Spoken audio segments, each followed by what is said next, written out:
Yo à tous, c'est Tidiane. Aujourd'hui, on se retrouve pour parler d'une grande nouvelle, une première mondiale, enfin surtout en France, c'est l'arrivée de Masashi Kishimoto en France en août 2024.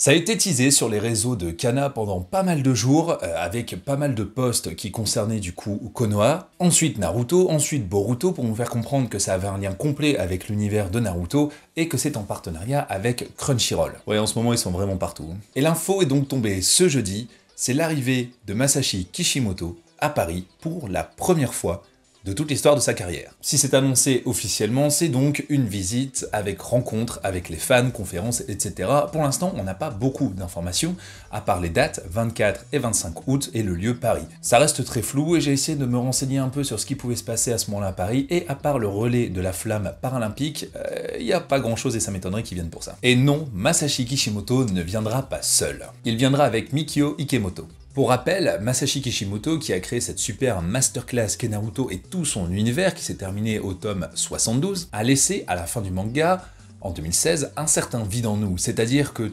l'univers avait été exploité jusqu'au bout, c'était terminé. Et on ne pouvait pas se contenter de ça. Alors il y a eu des petits teasers, disons-nous, des petits tests de la part de Kishimoto, comme Naruto Gaiden, ou des romans qu'il a pas écrits, mais sur lesquels il faisait la supervision. Et de là a débuté la série Boruto, Naruto Next Generation. Autant vous dire qu'au début ça a été très critiqué, je pense que je vous apprends rien, au début du manga, Boruto, il y a très peu de gens qui ont vraiment apprécié, donnant l'impression que c'était vraiment pour plaire à la nouvelle génération, ce qui est pas tout à fait faux et qui était un coup décidé par l'auteur et par la maison d'édition, qui est pas plus mal, qui permet aussi à la nouvelle génération d'entrer dans l'univers Naruto, avec beaucoup de changements, beaucoup trop de changements pour certains puristes. Et à ce moment-là, Masashi Kishimoto n'était pas l'auteur de ces mangas, il était seulement superviseur et créateur de l'histoire originale de base de l'univers. C'était Ukio Kodachi qui s'occupait du scénario jusqu'au tome 13. À la suite du tome 13, c'est Masashi Kishimoto qui a repris Boruto en tant que scénariste. Je ne sais pas ce qu'est devenu le scénariste de base de Boruto, mais la raison pour laquelle Masashi Kishimoto a repris Naruto, c'est parce qu'il a essayé de faire un autre manga, une autre œuvre avec un autre univers, et il s'est complètement foiré.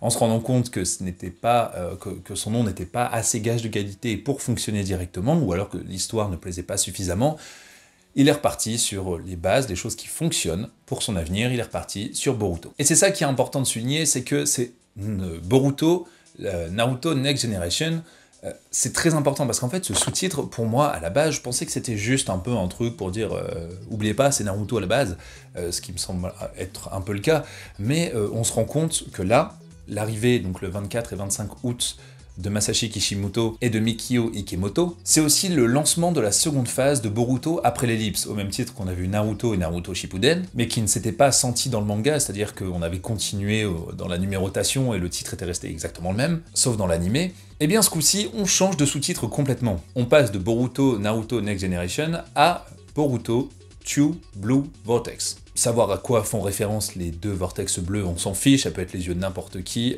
ça pour l'instant on n'en a rien à faire. Ce qui est important, c'est de savoir qu'on entre maintenant dans une nouvelle ère du manga Boruto avec une ellipse, et surtout on se détache complètement de Naruto, puisque pour ceux qui ont à peu près lu le manga, c'est pas un gros spoil, juste on va dire qu'il y a beaucoup moins Naruto dans ces passages-là. Et donc l'histoire sera vraiment centrée sur Boruto et son frère Kawaki. Et donc, pour lancer en grande pompe Two Blue Vortex en France, qui est déjà quelque chose d'assez énorme, parce que on est très peu de temps après le Japon, puisqu'il n'y a qu'un tome qui est sorti au Japon, et on va déjà l'avoir en août en France, donc c'est un coup de force qui est vraiment bon de la part de Kana.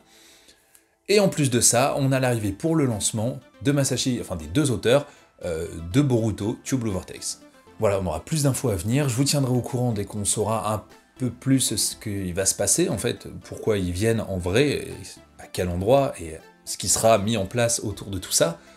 En tout cas, en attendant d'avoir plus d'informations, je vous dis à très bientôt.